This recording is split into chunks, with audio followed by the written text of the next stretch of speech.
Here's a couple older ICP units. This one's got a Copeland reciprocating compressor, and this is a straight cool unit.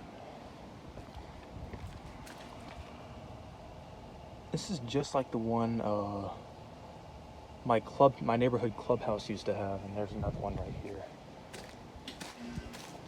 That one just kicked on. Yeah, I think these are all straight cool units. And there's a newer carrier right there.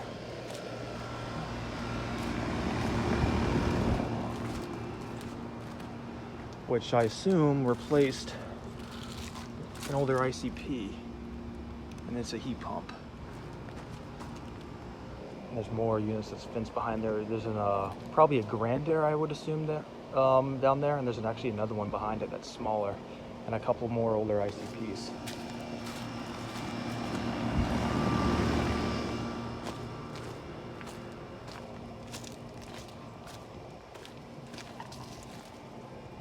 Disconnect boxes are mounted rather high.